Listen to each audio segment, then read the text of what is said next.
Damai sejahtera yang dari Allah Bapa, yang melampaui segala akal dan pikiran, itulah kiranya yang memberkati engkau sekalian di dalam nama Kristus Yesus Tuhan kita. Amin. Horas. Saudara-saudara yang dikasihi Tuhan Yesus, berbahagia dan bersukacitalah. Kasih sayang Tuhan selalu menyertai kita, dan kasih sayang itu juga yang menghantar tibakan kita dari tempat kita masing-masing, boleh bersekutu di rumahnya, di gereja ini. Pada minggu kita hari ini, yaitu minggu yang keempat setelah Trinitatis, yang dibungkus dalam satu tema yang besar, yaitu doa memohon keselamatan. Nah, saudara-saudara, saya akan bacakan firman Tuhan untuk kita hari ini. Terimalah firman Tuhan, tentramkanlah hati dan pikiranmu, terarahlah pada kemuliaan Tuhan. Kejadian pasal yang ke-18 ayat yang ke-22 sampai yang ke-23. Dengarkanlah firman Tuhan. Lalu berparinglah orang-orang itu dari situ dan berjalan ke Sodom. Tetapi Abraham masih tetap berdiri di hadapan Tuhan. Abraham datang mendekat dan berkata, apakah engkau akan melenyapkan orang benar bersama-sama dengan orang fasik? Bagaimana sekiranya ada 50 orang benar dalam kota itu? Apakah engkau akan melenyapkan tempat itu dan tidakkah engkau mengampuninya karena ke-50 orang benar yang ada dalamnya itu? Jauhlah kiranya daripadamu untuk berbuat demikian, membunuh orang benar bersama-sama dengan orang fasik, sehingga orang benar itu seolah-olah sama dengan orang fasik. Jauhlah kiranya yang demikian daripadamu. Masakan hakim segenap bumi tidak menghukum dengan adil? Tuhan berfirman, jika aku dapati 50 orang benar dalam kota Sodom, aku akan mengampuni seluruh tempat itu karena mereka. Abraham menyaut, sesungguhnya aku telah memberanikan diri berkata kepada Tuhan, walaupun aku debu dan abu, sekiranya kurang 5 orang dari ke-50 orang benar itu, apakah engkau akan memusnahkan seluruh kota itu karena yang 5 itu? Firman-Nya, aku tidak akan memusnahkan jika kudapati 45 di sana. Lagi Abraham melanjutkan perkataannya kepadanya, sekiranya 40 didapati di sana. Firman-Nya, aku tidak akan berbuat demikian karena yang 40 itu. Katanya, janganlah kiranya Tuhan murka kalau aku berkata sekali lagi, sekiranya 30 didapati di sana. Firman-Nya, aku tidak akan berbuat demikian jika aku dapati 25. Katanya, sesungguhnya aku telah memberanikan diri berkata kepada Tuhan, sekiranya 20 didapati di sana. Firman-Nya, aku tidak akan memusnahkannya karena yang 20 itu.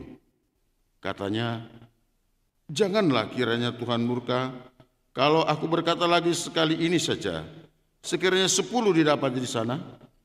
Firman-Nya, aku tidak akan memusnahkan karena yang 10 itu. Lalu pergilah Tuhan setelah ia selesai berfirman kepada Abraham, dan kembalilah Abraham ke tempat tinggalnya. Sampai di sana pembacaan firman. Saudara-saudara, dalam pengajaran dogmatis kita kita selalu diajarkan supaya kita menjadi orang yang atau pribadi yang tidak saja percaya. Kita harus percaya, beriman, dan tentu berpengharapan. Dan dalam pengajaran dogmatis kita juga dikatakan bahwa Allah itu adalah kasih. Dan kasih Allah itu menjadi doa keimaman. Setiap kali kita bertemu di gereja ini yang mengatakan damai sejahtera Allah yang melampaui segala akal, itu yang menguasai. Nah, saudara-saudara, tentu sekali adalah untuk dapat menjadi orang yang beriman, orang yang percaya. Ciri-cirinya adalah mereka yang memiliki hubungan yang sangat baik dengan Tuhannya. Dan salah satu akses kita untuk berkomunikasi dengan Tuhan tentu adalah doa. Saudara-saudara, tidak mungkin orang yang beriman tidak berdoa. Tidak mungkin orang yang percaya itu tidak berdoa. Dan orang yang merasakan bahwa Allah itu adalah kasih, dia pasti akan selalu berdoa. Karena di dalam doanya dia akan mengatakan, syukur Tuhan. Sebagaimana nyanyian kita tadi, hidup kita yang benar adalah, gimana tadi? Sedikit aja sedikit. Hidup, 1, 2 ya.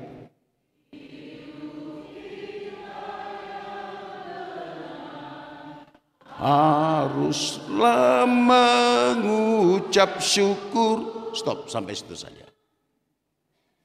Ya kan? Nanti dijawab matur cok kamu teh. Hidup kita yang benar haruslah mengucap syukur. Syukur akan apa? Akan penyertaan Tuhan, akan kasih Tuhan dan sebagainya. Pertanyaannya yang sekarang adalah, masihkah engkau merasakan Tuhan ada bersama denganmu? Masihkah engkau merasa kehadiran Tuhan dalam hidupmu? Masihkah engkau merasa kehadiran Tuhan dalam persekutuan ini? Betul? Coba lihat kiri kanan. Apakah itu orang yang di dekat yang bersama dengan Tuhan atau yang hanya mutung? Nah, kalau Tuhan menyertai kita di sini, coba matikan dulu handphonenya semua. Jangan dulu update status, lagi kebaktian guys. Nggak mati be? Ada yang update tadi? Kalau ada sempat ya nggak apa-apa. Nah, saudara-saudara, inilah yang dipertontonkan atau yang diperlihatkan seorang yang sangat percaya. Bapa orang percaya dari segala suku dan bangsa yang tidak bisa dibatasi oleh tempat dan suku. Yaitu siapa itu? Siapa? Iya. Abraham adalah bapa orang percaya. Dan di dalam kepercayaannya dia mau berdoa. Jadi kalau kita baca nanti terus, kita akan bertemu kenapa dia harus berdoa. Siapa yang dia doakan? Siapa yang didoakan Abraham? Siapa? Iya. Kota Sodom dan Gomora. Yang di dalam Sodom dan Gomora itu lebih banyak apa? Lebih banyak apa? Usaha. Usaha apa? Lebih banyak orang-orang yang tidak takut kepada Tuhan, tidak percaya kepada Tuhan, tidak beriman kepada Tuhan. Mereka melakukan segala sesuatunya, bahkan hal yang sangat menjijikkan di hadapan Tuhan. Nah, itu kita bisa nanti kalau ketika malaikat yang pertama yang ketemu dengan Abraham tadi singgah ke rumah ke Sodom dan melihat ke Sodom dan singgah di rumah Lot, orang-orang datang. Tua muda, di rumahmu ada orang yang bertamu, keluarkanlah supaya kami dalam tanda kutip memakainya. Itu kejahatan yang sangat zina yang sangat luar biasa. Nah, tapi saudara-saudara, Abraham mengasihi kota itu. Dia tidak hanya mengasihi kerabatnya si Lot, tetapi dia mengasihi semua orang yang ada di situ, memohonkan kiranya Tuhan jangan membinasakan kota itu. Luar biasa. Dan inilah satu demonstrasi iman, demonstrasi doa yang sangat luar biasa yang dipertunjukkan oleh Abraham terhadap semua orang percaya yang saat ini membaca nats ini. Dia bisa berbicara dengan Tuhan. Tuhan, kamu kan hakim yang sangat adil. Bagaimana mungkin engkau akan membinasakan kota itu kalau di sana ada 50 orang? Oh tidak. Tuhan merespon. Kalau kita lihat dia seolah tawar-menawar. Bahkan Tuhan mengatakan kepada dia, jangankan 50, 40, 10 pun. Kalau ada orang yang benar di situ, maka kota itu akan selamat. Hebat kan? Saudara, itu satu demonstrasi iman yang luar biasa berani. Hebat. Kenapa? Karena dia tahu yang dia ajak berkomunikasi adalah sosok yang disebut juga adalah kasih. Kasih yang melampaui segala akal. Kasih yang melampaui segala pikiran kemanusiaan kita. Tapi saudara, apakah Abraham bisa membatalkan kehendak Tuhan? Tidak. Jadi jangan ada kita yang mengatakan, karena doa saya bisa merubah keputusan Tuhan. Karena doa saya bisa. Tidak. Dia hanya bermohon dan pada akhirnya dia pasrah dengan kehendak Tuhan. Tidak ada satu sosok pun di muka bumi ini yang bisa membatalkan rencana Tuhan, kehendak Tuhan. Itu makanya ketika dialog terakhir Tuhan berkata, 10 pe mau lu adong di antara ribuan-ribuan itu. Lalu Allah pergi meninggalkan dia setelah berfirman. Abraham pulang dengan Paskah. Saudara yang dikasihi Tuhan Yesus. Di sini iman kita harus bertumbuh dan dewasa. Harus berkembang. Jangan pernah ada yang merasa bisa memaksa Tuhan. Mau sebanyak apapun persembahanmu di bumi ini. Mau sebanyak apapun yang kau berikan bagi pembangunan gereja ini. Gak bisa. Karena Tuhan sangat berdaulat dalam keputusannya. Lalu ketika Tuhan mau membinasakan, saudara-saudara, itu bukan tanpa alasan. Karena firman-Nya sudah disampaikan. Firman Tuhan sudah disampaikan kepada umat manusia. Bahkan kita sejak kecil sudah disampaikan firman Tuhan. Bahkan sekolah minggu sudah diajarkan mengatakan baca kitab suci.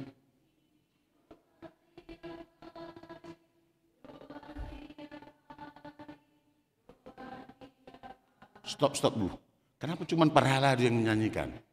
Nah sorong behamu mabotoi. Nah sorry kok behamu mengingoti. Masih ada yang tahu? Masih ada yang tahu? Masih perlu firman Tuhan? Coba mari kita nyanyikan dengan semangat. 1, 2 ya.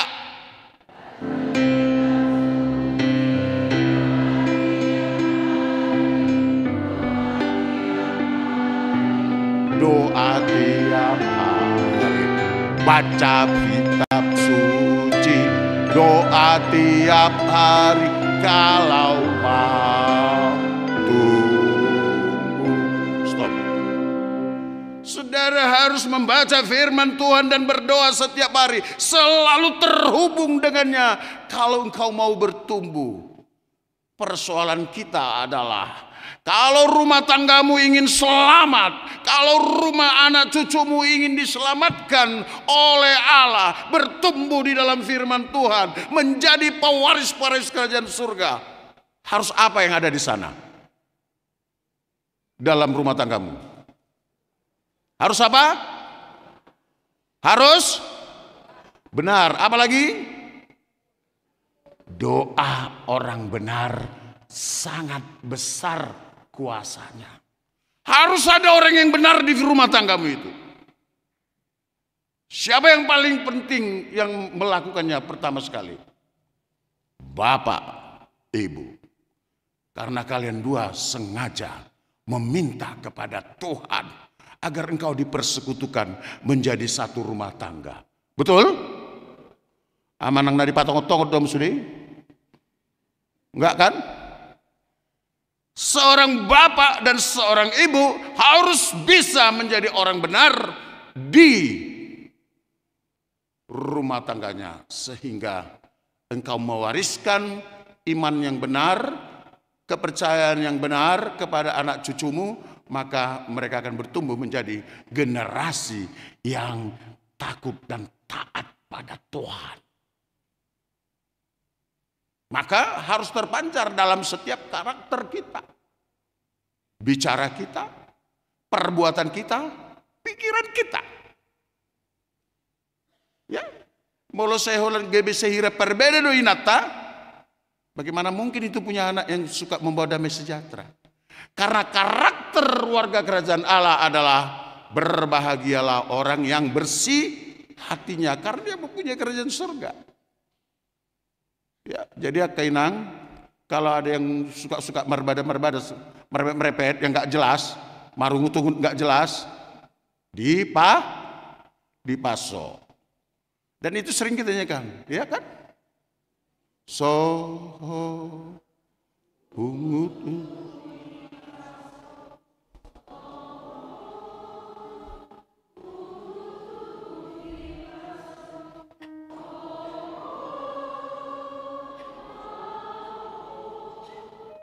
paso saritami.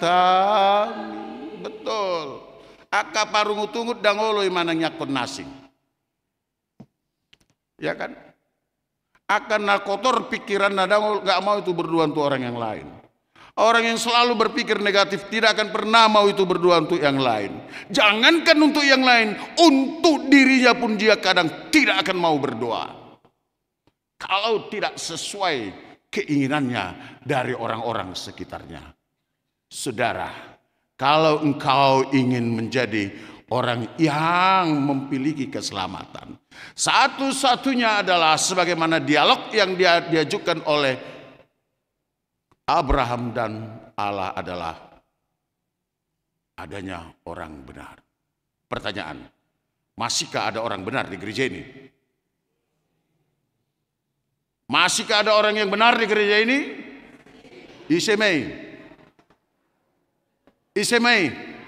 Siapakah orang yang benar di gereja ini? Nenamu do. Siapa? Benar? Ya. Dan tentu saudara-saudara yang dikasihi Tuhan Yesus, agar kita bisa merasakan, mempraktekkan demonstrasi doa seperti tadi, engkau harus merasa Tuhan ada bersamamu. Engkau harus bersedia membuat Kristus ada di hatimu, pikiranmu. Saudara-saudara yang dikasihi Tuhan Yesus, lalu kita beralih kepada keadaan kita dalam konteks perjanjian baru. Firman sudah disampaikan. Dan Allah yang adalah kasih akhirnya datang mewujud di dalam Yesus Kristus. Kenapa? Karena Allah harus menyempurnakan syukurmu, membela engkau dari segala perbuatanmu, dan dia harus menjadikan dirinya korban dari segala kebobrokan, keberdosaan kita. Betul? Ya, Kristus datang. Dan ini adalah cara Tuhan terakhir untuk berbicara kepada kita. Bahwa dia adalah Allah yang menjadi manusia yang menjadi juru selamatmu. Dan oleh karena dia menyelamatkanmu, maka jadilah kita sekarang umat pemenang. Orang-orang yang sangat dikasihi Tuhan. Ya. Siapa ya kayak orang pribadi yang dikasihi Tuhan itu? Yang di sebelah kiri kananmu atau engkau enggak dikasihi Tuhan? Coba lihat. Coba tanya, apakah engkau mengalami kasih Tuhan? Coba tanya yang di sampingmu. Hah? Betul? Banyak yang malu-malu? Coba tanya di samping kiri kananmu, apakah kasih Tuhan melandamu? Kalau mau panggil sayang, sayang. Kalau mau panggil cinta, cinta, silakan. Jemaat yang saya kasihi, apakah engkau merasakan kasih sayang Tuhan yang luar biasa itu yang di dalam Tuhan Yesus Kristus? Benarkah? Nah, kalau benar, maka kita harus tetap mendengar firman Tuhan, berserah dan beriman kepadanya. Apakah ajaran Kristus? Saudara, kalau Tuhan mengasihi kita, kalau Yesus mengasihi kita, bukan berarti dia tutup mata dengan kejahatan. Bukan berarti dia bisa membiarkan begitu saja upayamu untuk menjelek-jelekkan sesamamu dan lain sebagainya. Dia akan datang untuk menegakkan hukum. Di Sodom dan Gomora, Allah tetap menegakkan hukumnya. Siapa saja yang tidak beriman kepada Yesus, kepada Allah pada saat itu, semua terbakar. Betul? Dibakar. Bahkan istri Lot yang masih menyediakan waktunya untuk harta-harta duniawi ini, yang sudah dikatakan jangan menoleh ke belakang, tapi dia merasa amang di sidope horbos 10 naik, amang di sidope apa mas ada mas Tarjo, mas apa segala macam kan, masih banyak. Tapi jangan sampai hal-hal yang sangat duniawi ini menghalangi engkau bersekutu dengan Tuhan. Jol manau dangol mahamu moloholan nadi portibion di parwahuk kamu. Ya, itu kita butuh semua. Tetapi kita harus lebih mendekat kepada Tuhan. Karena hal-hal itu bisa menjauhkanmu dari Tuhan. Lalu Yesus akan mengatakan, saya akan datang pada Maranatha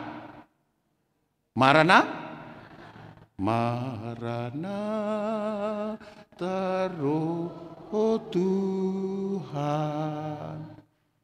amin satibu maru. Saya hutagam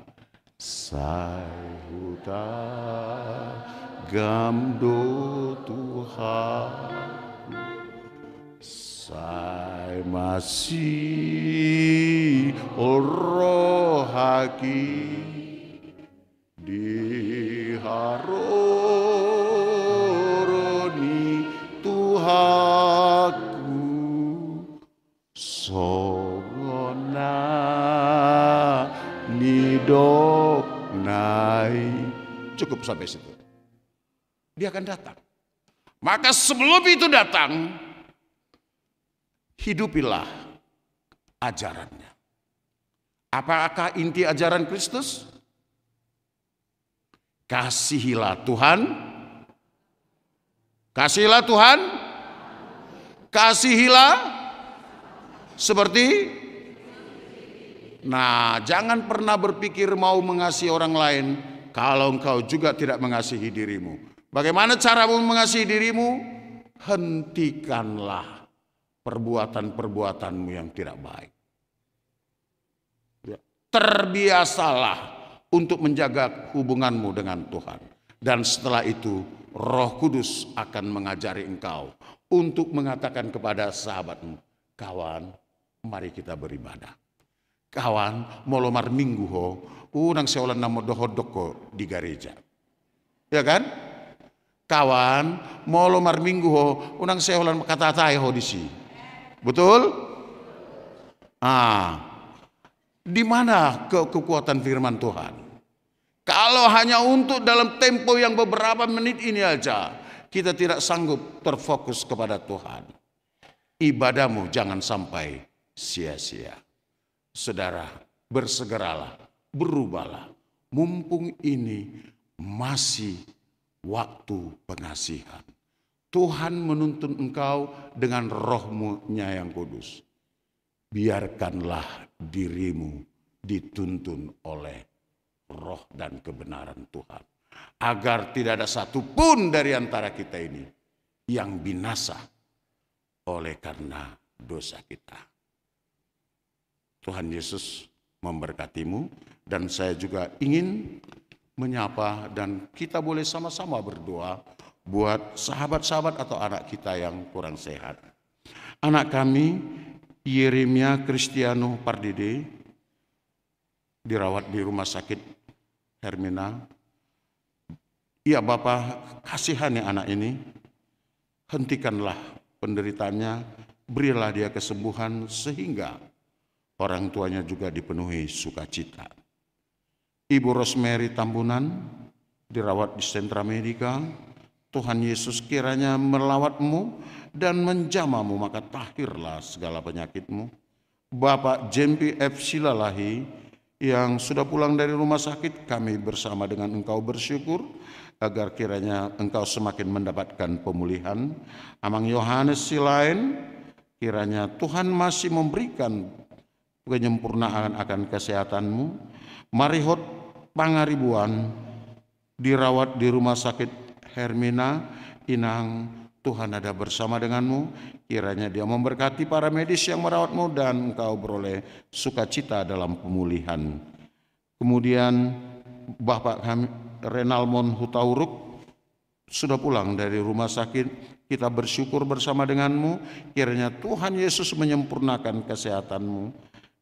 Bresman Napitupulu yang masih dirawat di rumah sakit UI, Tuhan Yesus memberikan pemulihan bagimu. Ibu Lengsi Hutapea, Tuhan Yesus yang menjamamu inang. Engkau sedang dirawat di rumah sakit Hermina, tapi dia ada tetap bersama denganmu. Amang kami, Amang Age Lumban Tobing, Tuhan menguatkanmu, memberikan pemulihan. Dan juga bagi saudara-saudara kami yang tidak bisa kami sebut satu persatu di sini, percayalah Kristus sangat mengasihimu. Amin. Marilah kita berdoa. Bapa yang baik, yang kudus, kami sapa engkau dengan memanggil engkau sebagai Bapa kami. Bapa, tolong kami agar kami boleh memiliki iman yang kepercayaan yang kami akses dalam doa-doa kami, sehingga kami boleh terhubung kepadamu dengan keyakinan engkau adalah kasih. Kasih yang daripadamu Tuhan, itu yang menghidupkan dan menguatkan setiap kami. Itu juga yang memulihkan saudara-saudara kami dari penyakitnya. Bapa, berkati segenap jemaatmu ini. Tolong mereka agar tidak ada satupun yang jatuh dalam pencobaan. Biarlah iman dan pengharapan kami hari ini semakin bertumbuh dan berkembang hanya untuk kemuliaan-Mu Tuhan. Kami boleh bersyukur. Terima kasih Yesus. Amin.